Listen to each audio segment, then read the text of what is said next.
It's another thing to actually come together. You know, last night we got in, we actually trained together, and just to sit down and hear some of the stories being told afterwards, just listening to Todd Hammer and Dr. Brian Mann, you know, talked about some stories, which is always great. And I think that's where the real learning experience comes with these clinics. And like I said, I'm really just looking forward to the rest of the speakers today.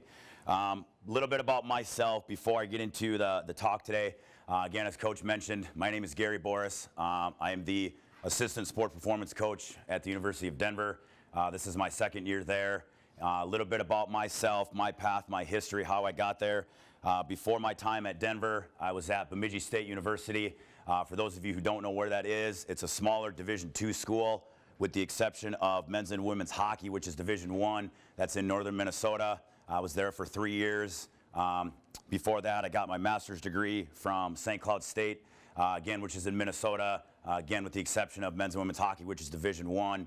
It's an all Division II school. And really my path into this field, into the strength conditioning field, got started with an internship and a bachelor's degree from the University of Minnesota Twin Cities. And that's where I was able to work with some phenomenal strength coaches, that being Cal Dietz, Sarah Wiley, people who have really impacted my life, major mentors of me who I still talk to daily just about overcoming certain obstacles in the field. So again, they've been phenomenal for me to actually learn from. So getting started here, again, blood flow restriction training.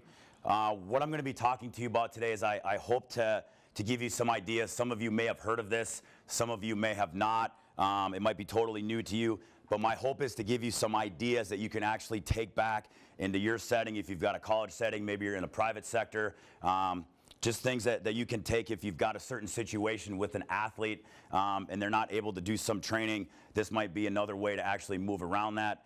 So again, I may be presenting ideas to you that you can actually do better than what I'm actually giving you as far as examples. So again, that's my hope, is to just generate some stimulus thought here. So again, getting into the introduction part, we'll talk a little bit about what does the research really say about this.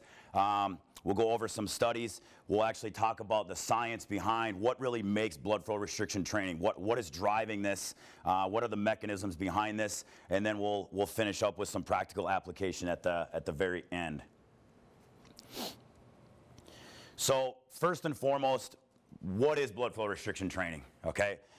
To start off with, first bullet point here is it's low intensity training, roughly about 20 to 50% of a 1 repetition max, and it's metabolic resistance training. Now, some people may ask, why 20 to 50%? Well, if you have an untrained athlete, they may not be able to handle the high stress load. And again, 50%, yes, I understand that's not very much. But when you're using blood flow restriction, you're creating an atmosphere that intensifies the training. So if you have somebody who's coming off of an injury, they might not be able to handle a higher percentage load. They may have to stay down towards the more of the 20% range.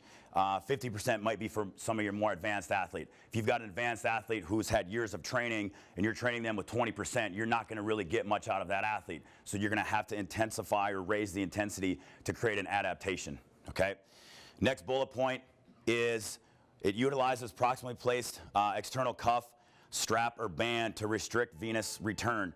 The one thing that we have to keep in mind is we're not occluding blood flow with this.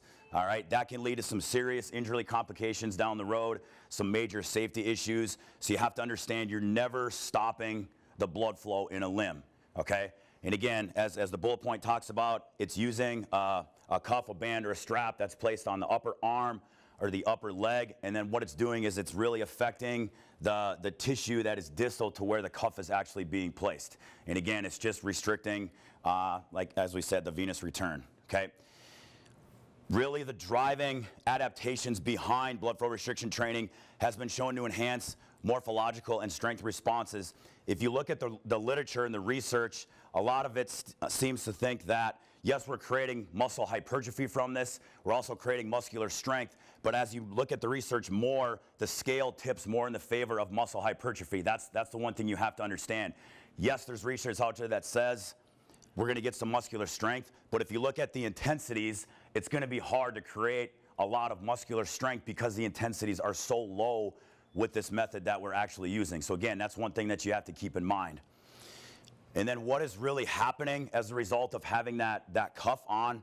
on the upper arm or the upper leg, we're creating a hypoxic stress environment in the working musculature. So again, once that cuff is on, we're creating an environment in the working musculature that's operating under very low oxygen content. With that, as we look into the next bullet point, we're creating metabolic buildup that results in numerous positive training effects. Now, the one thing you have to also understand with blood flow restriction training is that you're not directly getting tissue adaptation because of tissue damage with this. That's not what's happening. You're targeting mechanisms, primary mechanisms, that in theory will activate secondary mechanisms to create muscular growth. That's what you have to understand, because again, looking at the literature, there's very little muscular damage as a result of blood flow restriction training, okay? And again, it's a very concept-specific tool for certain rehab and training situations. I'll get in and I'll actually start to paint you a picture of how you can actually put this information into your training. But again, this training has to be used at certain specific times. It's not the almighty means end of training. We still have to get under a bar. We still have to lift heavy. We still have to strain. This is just another method that we can actually use given a certain specific situation. So getting into, when we start to look at some of the research, there's a few studies that seem to stand the test of time. Again, studies that just keep popping up over and over and over again. And this study, for me, when I looked at it, was a real eye-opener. What they did with this study is they actually looked at post-op ACL subjects, okay? And what they did is, again, the study investigated effects of 2 times per day, moderate vascular occlusion during bed rest. And what they did is literally 3 days post-op with the experimental group is they actually just use a blood flow restriction cuff on the upper legs. And literally that experimental group was not doing anything else because it's only 3 days post-op. So they're just laying in bed immobilized, okay?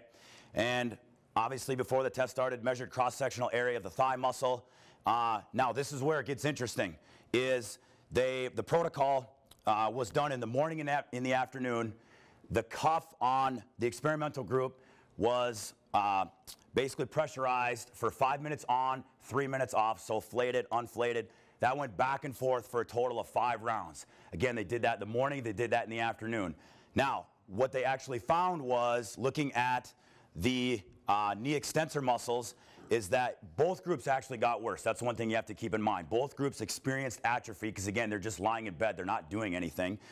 But with the blood flow restriction group, they had an atrophy of only 9.4% in the knee extensor. With the control group, they had about almost 21% atrophy. So you can see there might be able, there's some research out there that says we might be able to attenuate the muscle atrophy in somebody who is just post-op, literally just laying in bed. Now, some of the reason for this, looking at this, is they think it might be because of metabolic stress. It could be cellular swelling. They're not really sure, research-wise, what is actually causing this. But again, this could be a situation where if we've got an athlete who's coming off post-op, and if we're trying to save them and get them back to return to play as fast as possible, this might be a great method that we can actually go ahead and utilize with our athlete. Again, looking at the knee flexors, there really wasn't too much of a change there. Again, they weren't really sure. It might have been because of fiber type. They weren't really sure on why that muscle group actually didn't have much training effect. But again, you can see by literally creating no stress and just putting on the blood flow restriction cuff, we're actually able to get a result in muscle growth. Now, looking at the complete polar opposite end of the spectrum, okay? The next study, again, that was a real eye-opener for me, is a group of football players, Division I football players, during their off-season. They actually used blood flow restriction training as a supplementary method on top of the training that they were already doing, okay? So what they did, again, they did bench press, back squat. They measured before the test started their 1 repetition max in the bench press and the back squat, found the 1 RM, and then what they did is the study lasted for 4 weeks. The experimental group and the control group literally went through the exact same volume, the same intensity, the same frequency. On top of that, with the with the supplementary training, literally it was the exact same volume, same frequency. The only difference was the experimental group used blood flow restriction training, okay? Now, what we see here, again, going through at the end of the result, and the study lasted for 4 weeks. In the experimental group, bench press went up 7% strength increase, and back squat, we had an increase of about 8% compared to the control group, which was about 3% and about 5% change in the back squat. So again, we're starting to see that, yes, we can actually create some strength adaptation as a result of just using blood flow restriction training. The method that they used, again, with the rep scheme for blood flow restriction training, again, was they did 1 set to 30, and then they did 3 sets of 20 repetition, working at 20% of their 1 RM in the back squat and the bench press. And again, they did that 3 days per week, Monday, Wednesday, Friday, with about 45 seconds of rest. So anyone that knows, you know, if we're hitting that high of volume, we're creating a lot of metabolic stress if we're only having that shorter rest period. Okay, so again, that was a major eye-opener of a study. But again, you start to see polar opposites. You start to be able to paint a picture of how you could put this into your training. You have one group that's coming off a post-ACL. Okay, so we can maybe use some blood flow restriction there to attenuate muscle atrophy. Then at the polar opposite end, you've got this being used on top of their already normal training. So again, there's 2 methods right there where we can actually put this in, and I'll actually describe that as the presentation goes on and on here. Okay. So again, getting into this still, that's all great, but we want to know still a little bit more about this. So looking at the research tells us, again, we're getting similar hypertrophy gains compared to traditional high resistance training. That again is one thing that's very important. Again, as I said earlier, you're not getting a lot of mechanical stress because the intensity just isn't high enough. It's a lot of metabolic stress that is driving the intensity, or excuse me, that's driving the hypertrophy adaptation, okay? If we can do that and get a similar result at a low cost, it might be something that we want to think about. You know, and again, it's a time concept specific training method that we actually want to use as far as our programming. And again, I'll begin to paint a picture of that in a few slides. Again, as I said, less mechanical stress, less muscle damage, again, because we're not straining, we're not lifting heavy loads with this. Creates a beneficial acute hormonal spike. Looking at research, one of the other secondary mechanisms that is theorized to be creating muscular growth with this is the spike in growth hormone. So training with blood flow restriction, could we potentially be changing the hormonal profile of the athlete and making them more anabolic? It's plausible. I definitely think more research has to be done on this, but it's definitely plausible. And again, as I said, maximizes work without excessive additional stress. And again, we're doing that all at a relatively low cost. So we're getting more bang for the buck without getting under heavy loads. Now again, I'm not saying that we don't have to get underweight. We have to get underweight. We have to create connective tissue adaptations. We have to get neural drive. That's not what I'm saying here. Again, this is just looking at a situation where we might not be able to get under the bar and actually start training heavy. So just real quick, one slide, a little bit of history about this. And the one thing I have to remind you is blood flow restriction training and Katsu training are terms that are used interchangeably, okay? So really, where did this come from? Where did this start? How did blood flow restriction really come about? Most people think that it's a concept that has just recently become popular, which it has in the United States. It's actually been around since the 1960s, and it's really been popularized over in Japan. And it's actually been started by a gentleman, Yokiyashi Seitu, and he actually stumbled upon this. And how the story is a little bit hilarious how he stumbled upon this. He was actually attending a Japanese ceremony, and he was in the Japanese posture position, which, to be honest with you, is just a kneeling position. That's really all it is. He's down on his knees at a ceremony, and he started to feel his legs start to get a sensation that mimicked what he felt when he was using high resistance training. And that was kind of the light bulb aha moment for him, is he wondered if he could create an atmosphere with modified blood flow restriction to mimic high intensity resistance training. That's where the thought stimulus started to apply for him. And what he did, and I would not recommend this for anyone, but again, he was experimenting. He actually just took bicycle tubes and started tying off the limb. And again, that's really where a lot of the set and repetition scheme came from today that we have as far as our protocol in a rehab setting and an actual training setting. So again, he was just experimenting with bicycle tubes.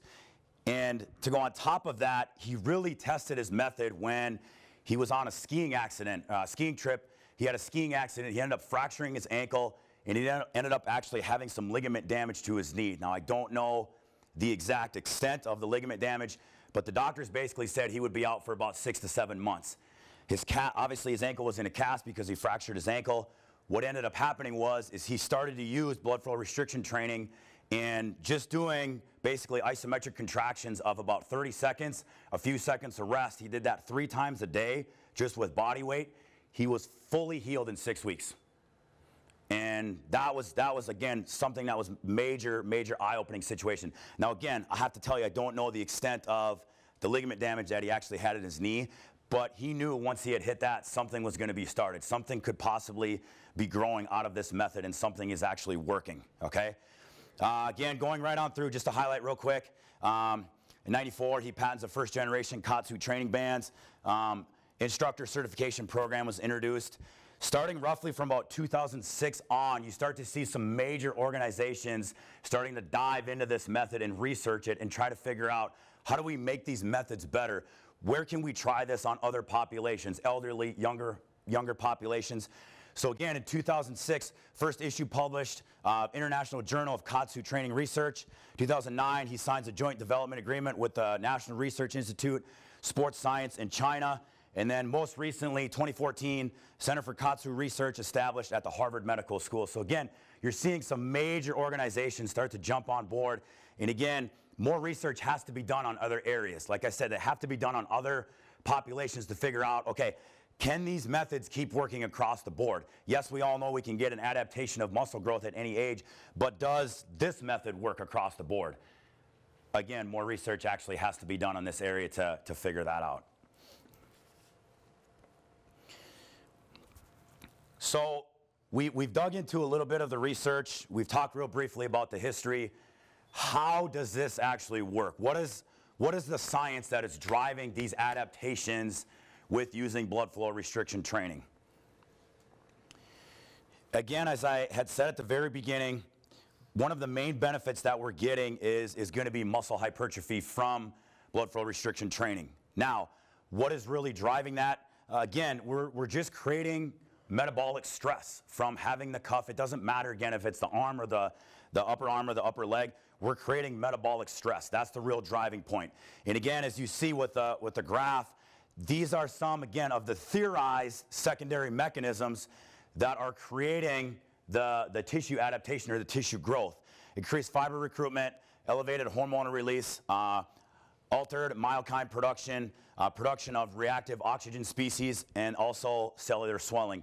Now, looking at the research, yes, these pop up, but there's only a few of them, that being increased fiber recruitment, the hormonal release, and the cellular swelling, that seem to happen and keep coming up over and over again.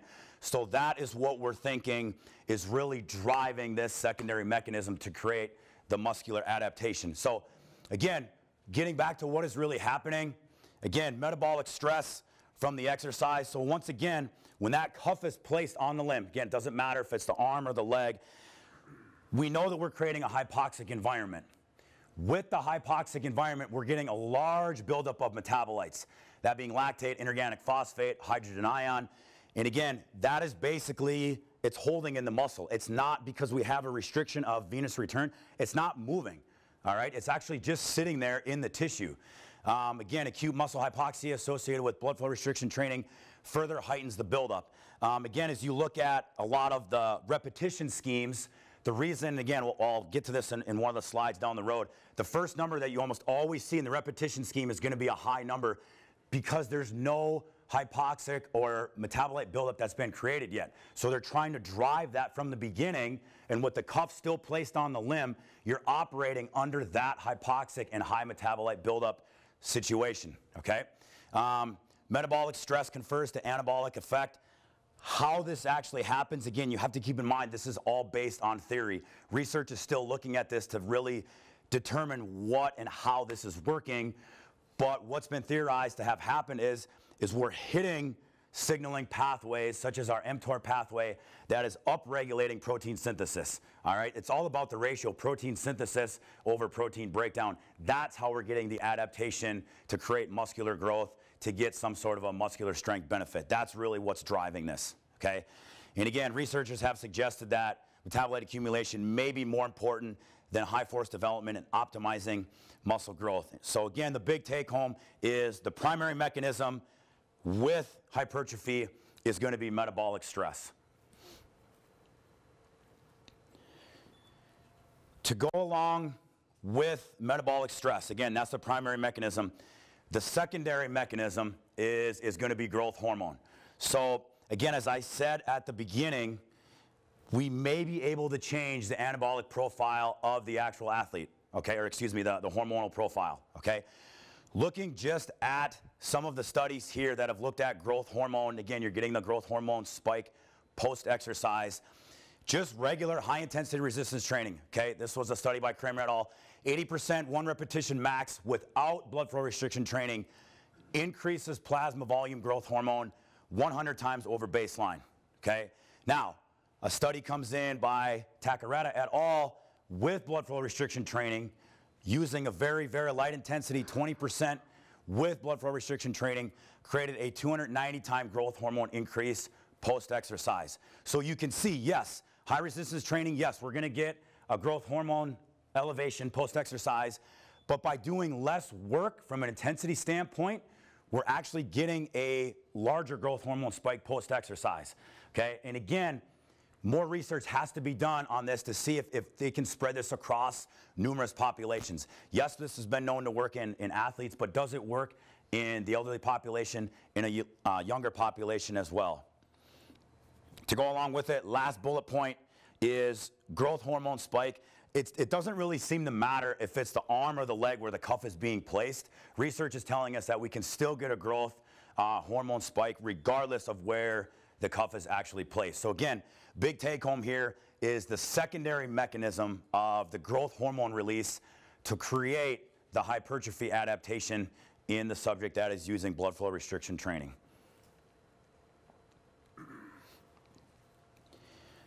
Now, to go along with this, to kind of really drive home what is actually happening here is, again, when we look at what is happening with blood flow restriction, as again, I've said several times, we know we're getting a hypoxic effect. We know we're creating a lot of metabolite buildup. Looking at the research, again, with blood flow restriction training, is that with lactate accumulation, we're getting a major growth hormone accumulation right with it. So what is actually happening, again, first bullet point, blood flow restriction training increases blood lactate, plasma lactate, and muscle cell lactate. So if we look at the diagram here, obviously this is going to represent what is happening at the tissue. This is representing what is happening with the blood circulating throughout the body. So when we have the cuff that is being placed on the limb, okay, we're working under a low O2 environment, hypoxic environment. What is also happening is, yes, as I said earlier, getting the buildup of metabolite, so hydrogen ion, lactate. Once the cuff is removed and we have the reperfusion of blood, okay, back through the muscle, those metabolites are being dumped into the blood, basically circulating system throughout the body. What is then theorized to happen of how we're getting the growth hormone spike is from that being dumped in, from the metabolites being dumped into the blood system, we're getting the pituitary gland to release a growth hormone spike.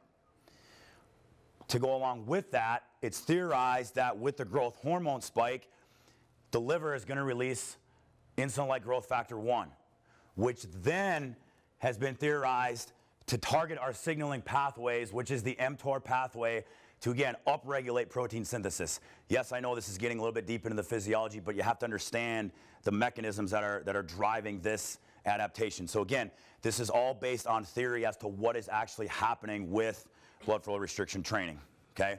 Again, growth hormone release stimulated by the resulting acidic intramuscular environment and more extreme muscular acidosis due to slower diffusion of lactate out of the tissue creates a larger growth hormone response. Again, that's the big take-home point that we have to remember is how is this secondary mechanism of growth hormone actually happening? What is actually taking place not only in the tissue but also in the circulating blood?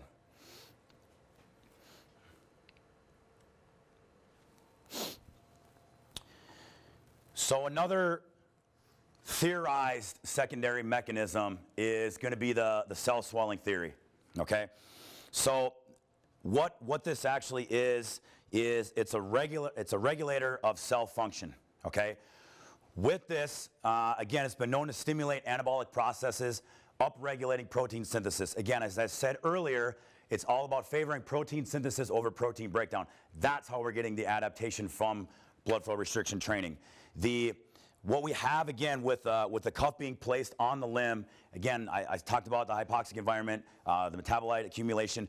We're also having a fluid shift from extracellular fluid to intracellular fluid. So with that, the hypothesis is that increased pressure against the membrane is perceived as a threat. So once the fluid moves into the cell, that's being created as a threat. That's what the cell is experiencing. With that, it's causing a initiate signaling response to reinforce the structure. That's where the signaling pathway actually has to kick in. So again, based on what we know about the cell with having volume sensors, once the cell experiences a major shift in fluid, the volume sensor upregulates, again, our mTOR pathway, which again is going to create muscle protein synthesis. Again, this is all based on theory. You have to remember that. But again, this is another one of the major secondary mechanisms that has been known to create muscle hypertrophy, and again, what we think is driving the blood flow restriction response, again, that we have here. Also maximized by exercise that relies heavily on glycolysis.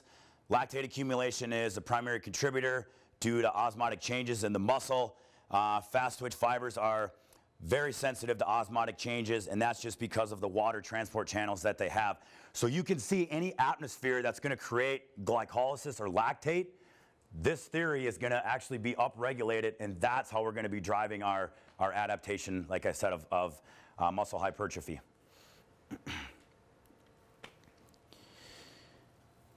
So to get into the next secondary mechanism that we think is known for creating changes with blood flow restriction training, this one is actually pretty interesting. So Hackenmann size principle, everyone knows about the size principle. Obviously with the chart here, smaller motor units, low threshold motor units are recruited first, and then once if the load increases, then we have high threshold motor units being recruited. We all know this. This is nothing new for us. However, with blood flow restriction, it's a little bit different because you have to remember you're using low intensities of 20 to 50% of your 1 repetition max. So as we look here, contractility of type 1 fibers prematurely fatigues due to hypoxic environment and metabolic accumulation. So therefore, we are recruiting the type 2 muscle fibers in a low intensity setting, which normally are only activated at high intensity training. All right, so could we potentially be hacking the size principle? We could. I still think more research, again, has to be done in this area to determine that. But this also raises the question of, if those type 1 fibers are fatiguing, are we making our type 1 fibers respond more like a type 2 fiber? It's plausible. We don't know it yet. Again, more research actually has to be done on this to determine that. And again, fatigue forces early recruitment of additional type 2 fibers, like I just talked about.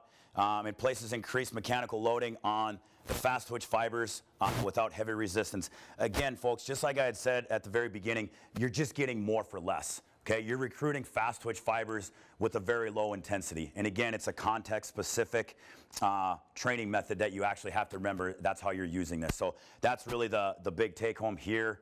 The next slide that we actually get into is really just describing the previous slide that we had talked about. Again, we know exercise intensity, looking at high threshold fiber recruitment, we know as the exercise intensity, this is nothing new for us. Conventional strength training, again, but the important thing to remember here is looking at the dashed line with blood flow restriction training, you're basically recruiting those high threshold motor units and the type 2 fibers at a much faster rate compared to high resistance or heavy load training. That's what you also have to take into consideration here. Also, researchers hypothesize that any intensity of exercise requiring fast twitch fiber recruitment leads to hypertrophic signaling. Similar muscle protein synthesis response independent of % 1 RM exercise intensity. So again, that's really, again, we have to make sure that we understand really what is happening with that. But again, the big take home is just being, we're recruiting those type 2 fast twitch fibers at a faster rate compared to high intensity training. And then the last bullet point here, just with the overall application tip, is that blood flow restriction training can maximize hypertrophic signaling, target type 2 fibers in situations where low intensity loading is not necessary. So again, like I talked about with the very first study that looked at the ACL injury, if you have an athlete that can't get under a heavy load, but you're still trying to drive some type 2 fiber recruitment, this might be something that we might want to look at. Okay, so again, we're just creating a better atmosphere for the athlete. We're anytime that we can reduce, again, and get that player back to a return to play situation, that's going to be something that we might want to look into as far as putting that into our training. So to kind of wrap up, so we've looked at the research, we've looked at the science. Remember, we've given the primary mechanisms, we've looked at the secondary mechanisms. How do we apply this? How do we take this back to our setting, to our domain? How do we give this to our athletes if it's a team setting, if it's a one-on-one situation that we're working with? How do we really drive this thing home, okay? Getting into just a basic progressive rehab model. So let's go back again and say we've got somebody who's coming off of a ligament injury, or they've got an orthopedic issue and they can't get under a heavy load. First thing that we can do, going back to one of the very first studies I talked about, okay, they're in mobilization during bed rest, therefore just simply putting on the blood flow restriction cuffs while they're lying in bed, that's something that, again, research is showing that we might be able to attenuate the atrophy loss and possibly create some muscular growth. It's not going to be big by any means because they're literally just lying there. We're not creating a lot of metabolic stress, but that might be something that we might want to start off with. Once we can actually get them moving around and they can actually engage in some light activity, even having the cuff on the legs and have them just simply walk has been known to get a benefit. It's been known to create, research tells us that we can get a hypertrophy effect and we can also get a strength effect. Again, it's going to be very, very small because you have to remember you're not creating a lot of metabolic stress, which again, as I said previously, is really driving this home. To go along with this, a study by Abe et al. Just looked at blood flow restriction training just with walking and how would that actually affect us. So blood flow restriction walking produced a hypertrophic potential of 0.14% per session, or roughly about a 2% increase per 18 training sessions, which would be similar to high resistance or conventional strength training. So again, just by having them do something as simple as walking, there's also research out there that looks at just cycling. Just having, you know, the subject or the athlete put blood flow restriction straps on and just having them cycle has been known to create a hypertrophy effect and a small muscle adaptation as well too. So just having them move with this on is going to create some sort of adaptation. The third spot that we could target blood flow restriction training just with low load resistance training. We have a few athletes back at the university that we simply just use a pressurized cuff and they're just doing body weight exercises because again, they're not to the point because of their given situation, they can't get under a bar and load. So we're just going through blood flow restriction training. They're just doing body weight exercises to get some sort of adaptation once they're beyond, again, bed rest and simply just walking. And then the last point, again, this goes along with the study that I talked about with the Division I football team, is low load training, blood flow restriction training combined with normal high load training. So you begin to see the picture, how it can actually be painted. Where can you put this in? There's a progressive model right there that you can actually use. Now, yes, don't get me wrong, if you work in the college setting, you've got to have a very good rapport with your athletic training staff. We have that at the university. They've given us full range to actually use this method on our athletes if there's an injury situation. So again, yes, you might have to go ahead and get permission to actually be doing this. Let's say you don't have that permission. In a couple slides here, I'll give you some ways that you can get around blood flow restriction but still be able to create some high metabolic stress in your athletes. Again, programming considerations, okay? So again, very context specific. Where can we actually put this in? Again, as I said, going beyond just the normal rehab training progression that I just talked about. Let's take this a little bit deeper now as far as where we can plug this in. So again, should be used for athletes only as a supplement to high resistance training, not as a replacement. I said it, at the very beginning, I'm going to say it again, I'm going to keep saying it, you have to get under a bar and train. You have to get under a bar and train heavy. Okay, that's the bottom line. You have to create neural drive. You have to create connective tissue stress. If you're getting ready, if you're coming out of a base strength phase and you're getting ready for a power phase or a speed phase, you need neural drive. You need connective tissue strength. Otherwise, that's an injury waiting to happen. With blood flow restriction training, you're not getting connective tissue stress. You have to take that in mind. You're only getting muscular growth through mechanisms. So that is another consideration you have to take into account if you're going to be using this method. Okay? Again, as I just said, still need neural drive and you need connective tissue strength. Beneficial for downloading, rehab, and as a last exercise blocks of strength and hypertrophy workouts. Again, folks, we all know, again, we need to stress our athletes. At some points, we need to overload them to create stress to get them to adapt. But at times, yes, we have to allow for super compensation. This would be a great substitute to actually put in to get type 2 fiber recruitment on a download week if that's what we're trying to go for. Or if we're trying to keep it a download week and we're trying to get aerobic stress, as I talked about, just having them go walk is something else that's going to create a adaptive mechanism when we're actually going through a download. Again, I talked about the rehab. You could also use it in a last block or a high volume day. Let's say you've been training hard all week long. You've been using a moderate load, a high intensity load. You get to Friday, your kids are shot. So you need something else. You need a high volume of training. This might be another alternative that you can actually use. So again, it becomes specific where how do you want to use this if they're outside of an injury situation? You've got a healthy group of healthy athletes. Where do you want to put this in? How do you want to drive this mechanism? Again, I'm just trying to give you thought and stimulus. That's really up to you. It's really your choice as to where you actually want to put it in. Last bullet point, again, wouldn't be useful for power and speed phases except for downloads. Download weeks due to reduce the neurostimulus, again, as I talked about.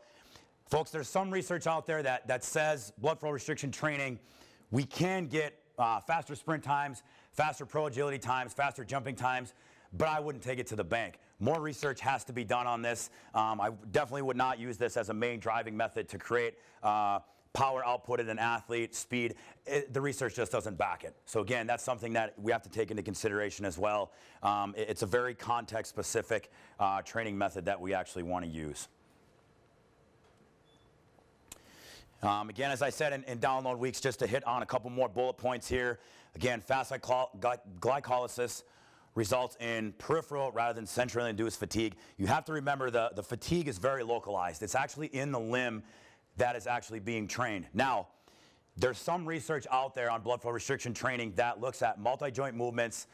Bench press, for example, you've got the cuff on the arm, and we're just going through doing sets of bench press. There's some research out there that says, yes, we could get a hypertrophic effect from the chest due to the tricep muscle fibers actually fatiguing. Therefore, we have to rely on the fast twitch fibers of the chest to actually create and drive that movement.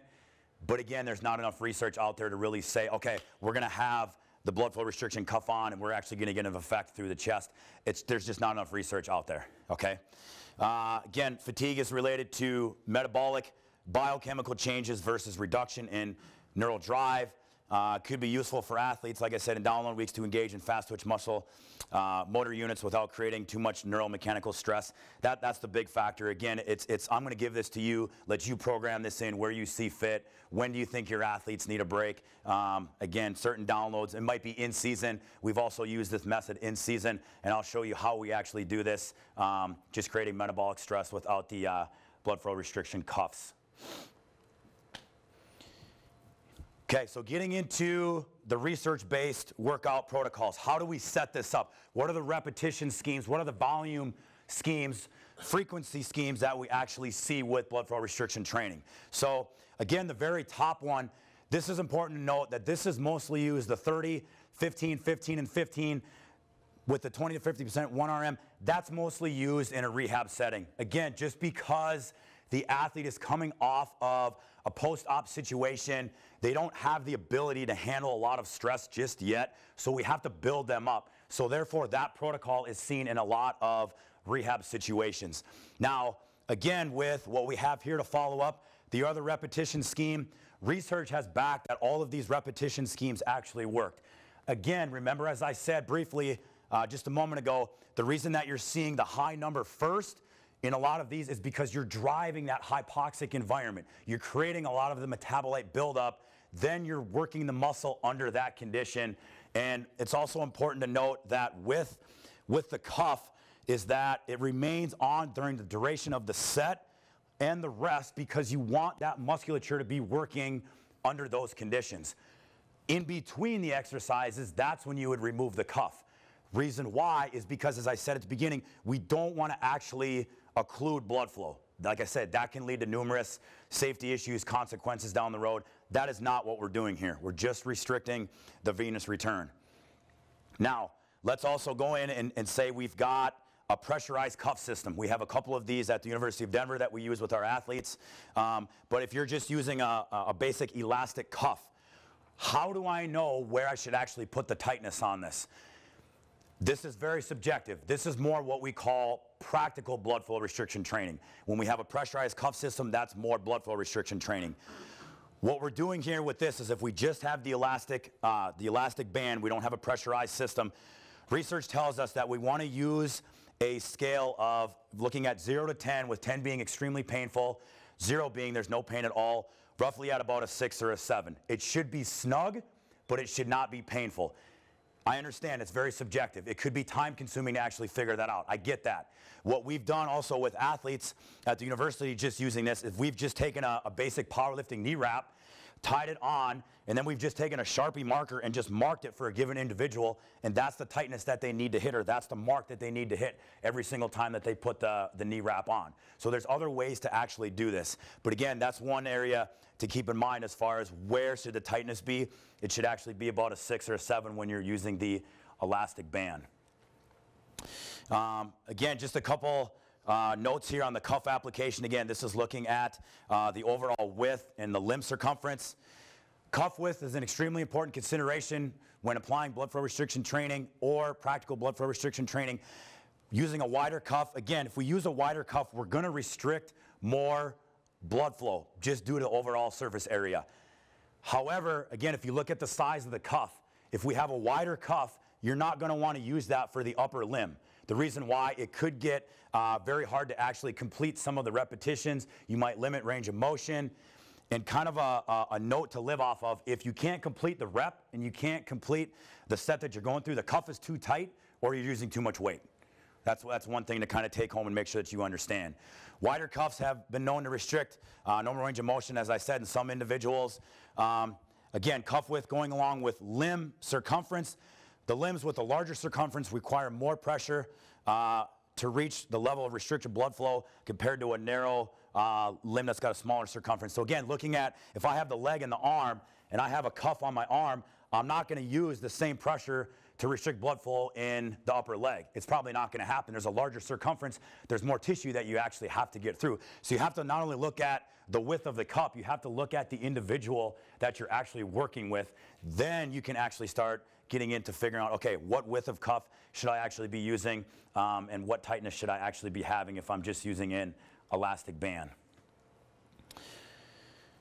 Getting into some other methods to create metabolic stress. Let's say you don't want to use blood flow restriction training. Maybe you're not getting the okay from an athletic training department.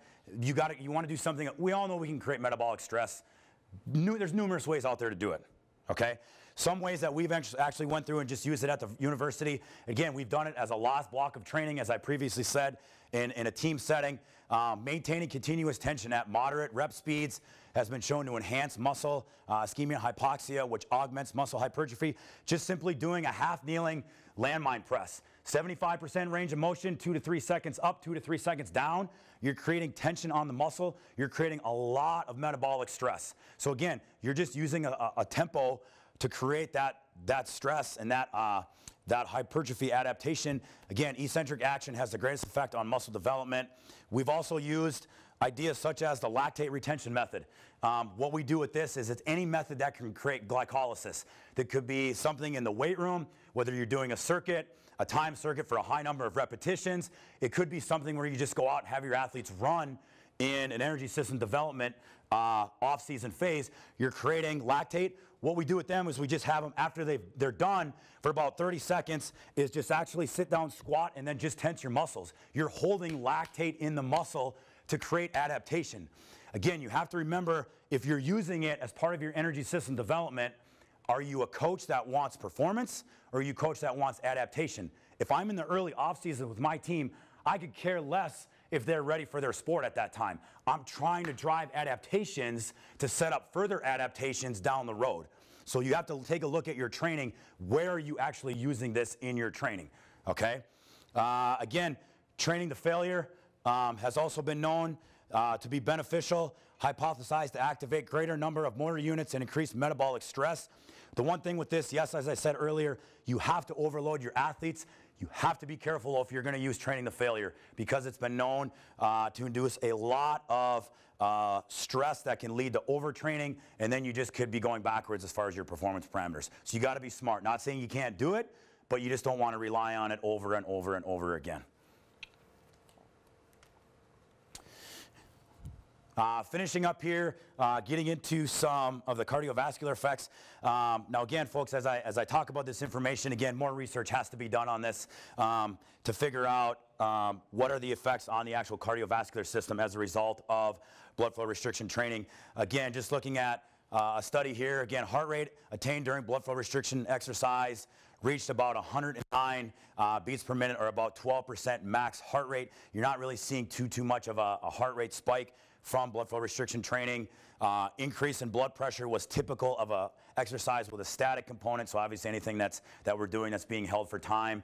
And then stroke volume was lower due to the decrease in venous return, and total peripheral resistance did not change significantly. Again, as I said, yes, this is important, but more research has to be done on this to determine, okay, are we getting a little bit more of a blood pressure spike as a result of this? Yes, we're using low intensities, but is that blood pressure rising more than what we actually think? It's very plausible. And again, just as a word to safety is, anyone that's got a cardiac issue, I would not use this method with them. Err on the side of caution. Be smart with your training. If you've got that situation, just stay far from it. Finishing just with a couple safety notes. So yes, this is all great. Research backs it. The science there is great. Is it safe? Okay, so first bullet point here, again, and then I'll actually get over to the graph. First bullet point, with all the research that has been done on blood flow restriction training, there's only been one case of rhabdomyolysis as a result of blood flow restriction training. However, if you look at that research article and fully read that, that was because he was using volumes that were way higher than what the research had actually prescribed to him. Looking at the research, there doesn't seem to be a major adaptation effect by using more volume than what has actually been prescribed. And the funny thing is actually after he went through this blood flow restriction training, got discharged from the hospital, he went right back and started doing blood flow restriction training again, and it didn't have any effect on him. So the verdict's still out there. And again, that's only one case that has ever been known to happen from blood flow restriction training. Looking over here at the research, this actually has, the information here on this chart has actually come from 1,000 practitioners in Japan that have utilized this method. And again, the biggest safety issue that they had was just subcutaneous hemorrhage, which is just some bruising. And looking at research, that has been known to dissipate a few days after the training has actually taken place. So again, you train with it one day, a few days later, the research tells us that it seems to just go away, okay? The other thing that you might get from this is a little bit of muscle soreness, but again, research tells us that that's gone in about a day or two. Once we train further, just like with anything else, adaptation kicks in, the soreness seems to go away, and the minor bruising seems to go away again. Again, just a couple other ones to note. Again, like I said before, increase of blood pressure, very small number, 0.016. But again, folks, more research has to be done on this. We really need to know, are we spiking blood pressure more than what is actually just being said? We got to keep digging into this a little bit more and a little bit further down the road. Again, severe side effects could be caused by restricting blood flow completely. Again, as I said, you're not ever stopping blood flow. You have to remember that. Again, if you've got just a elastic band, as I had said previously, should only be at about a 6 or a 7 as far as overall tightness. Snug, but not painful. Okay? If it's painful during the repetition, it's too tight. Okay? And again, should be avoided or performed carefully. You know what? I would actually just avoid it. If somebody's got a cardiac disease or an issue, again, if we're dealing with that in our setting, hopefully we're not. But if we do, just stay weary of it. Don't even go down that road. Getting into the last couple here, just overall budget considerations. How do we get this? Again, this is looking at more of the blood flow restriction, just using the Katsu system or the pressurized cuff. This is more practical blood flow restriction where you're just actually buying the elastic bands. And again, we have both systems at the university. Again, these are a little bit more that relies on the subject information, height, weight, etc. You put in the individual's numbers. It actually sets the pressure for you for that given individual. Yes, these systems are a little bit more expensive. I don't really think that there's, and even looking at the research, there's not really a benefit to say one works better than the other. This may be more beneficial in a more of a rehab setting where, again, they can't use load to actually overload their body. And then this one up here, again, more practical blood flow restriction. This one is going to rely a little bit more on the overall subjective opinion of, do we have about a 6 or a 7 on the athlete as far as overall elastic band tightness. So again, those are just some of the different methods and devices that you can actually use. And then just getting into really wrapping things up here. Again, as we had talked about, like I said, we looked at the research, we looked at the science, we've given ways to actually apply this. But in summary, blood flow restriction is just, it's driving tissue adaptation through metabolic stress. Again, folks, as I said at the very beginning, you're not directly targeting the tissue. It's through a primary mechanism, it's through a secondary mechanism. That's how we're creating hypertrophy in the muscle, okay?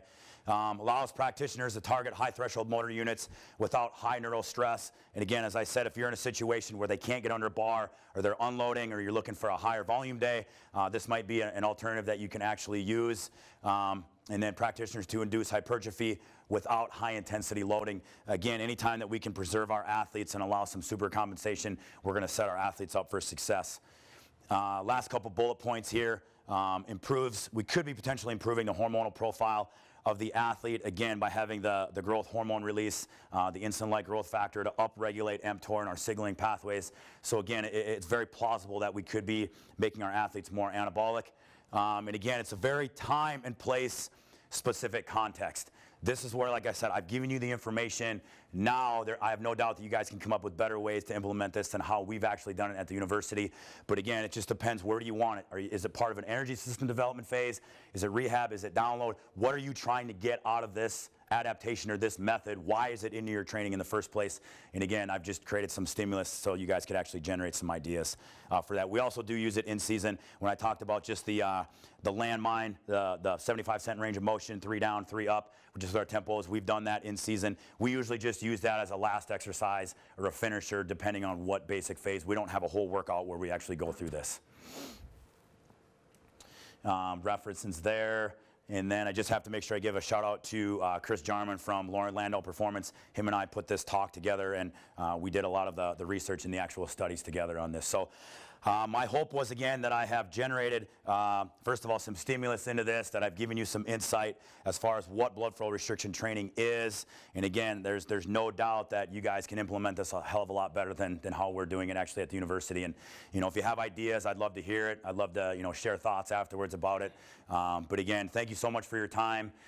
Thank you for listening to me, and I really just look forward to chatting and just the rest of the presentation throughout the day. So thank you.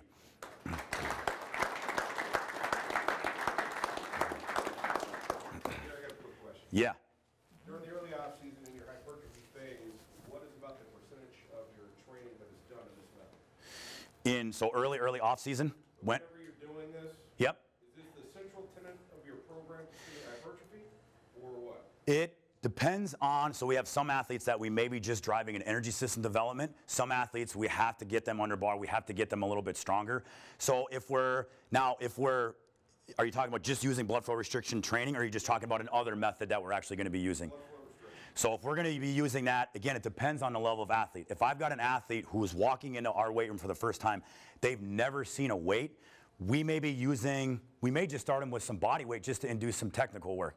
Now, that might be, in some people's eyes, that might be the wrong way to do it, but we want to make sure they're going to be proficiently found. Then we'll actually start to put some load into their hands, and we'll slowly start ramping that up to get in between the 20 and the 50% range if we're using that. Now, again, if we've got a little more of an advanced athlete, we might weigh towards more of the 50% range of, the 50% one repetition max. But again, it depends on what athlete is actually walking through my door. Like how many exercises and sets per week? Sure. Yeah, so what we've done with this is we've only used it about 3 times per week. And again, if we're using it, we're only using it for about 3 or 4 exercises because, again, research tells us that if we use it for a long, sustained period of time, we could potentially be occluding blood flow. And that's not what we want to do. We have to be smart. 3 to 4 exercises, they're done. Now, it could be a situation where we're changing the protocol or the energy system development on a day-to-day basis. We may just slip this in. We may use this just on Monday to train with. The next day, we may come back and do an EDT or an extreme density training set of a 5-minute block, still driving glycolytic pathway of just doing 10 repetitions, 12 repetitions. They're just bouncing back and forth, just trying to create that glycolysis or that lactate accumulation, still staying in that energy system specific off-season training block. So it just depends on where we're really at. Those 3 to 4 exercises you talk about in your training session, are those for the same movement pattern, or would that be total body, like an upper push? Yeah, so again, however we want to do it. We've done it both. We've done upper and lower. We've done push-pull exercises. Again, we've just done, like I said, we've just done body weight exercises, body weight squat. We've just worked on a body weight, holding a med ball, just using a hinge pattern, just to get them to hinge correctly.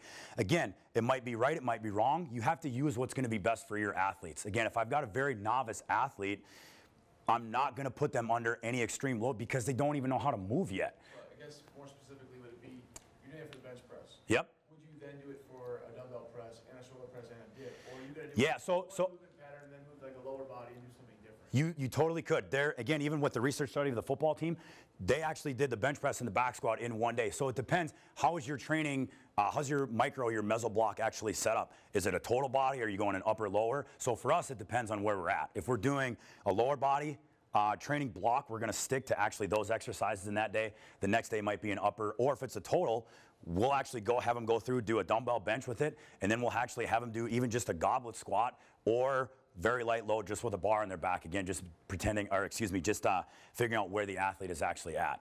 So you would have a compounding effect if you stayed in the same movement pattern? Correct. You stayed with a back squat, then went to a lunge or something else? Correct. Correct. And that's what we've done. Yeah, and we've actually done that with, we have one of our athletes, female soccer player, tore her ACL before she got to us at the university. We've literally just started her with body weight because she couldn't handle anything else. Now we've got her to the point where we can put some actual load in her hands with using the blood flow restriction cuffs, and then we're just progressing her to being able to lift high intensity loads, obviously without blood flow restriction. So it's just a progressive model that we're using. Okay. Yeah. Yeah, yeah. In the setting of using walking or cycling, Yeah. are there best practices as far as the duration of that? I imagine you don't do like 20 minutes of cycling. So what it would actually look like is it would get to an accumulation of 20 minutes just by using, like I talked about, they've actually used with the immobilization of the ACL, they've actually used that in protocols where they were just walking and just cycling with 5 minutes on, 3 minutes off, and then just doing that for 5 rounds. Now again, you're not going to get a very big hypertrophy effect from that. You're going to get a little bit of metabolic stress buildup, not to the point that you would actually get if you were using low intensity loading and resistance training with light loads. That's where the research really says you're going to get the best bang for your buck. But just using something as simple as that, now based on the athlete, again, could you ramp that up? Absolutely. You have to know your athletes. You have to know what they can actually tolerate. Others? I think that might be it. If you have other questions, don't be afraid to ask me off to the side. I'd love to sit and chat about things. But again, otherwise, thank you. Thank you so much for your time. I appreciate it.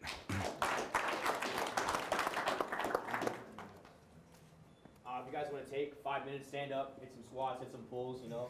Go to the restroom, grab some water, and then we'll get Coach Lemieux set up and ready to roll for the next call.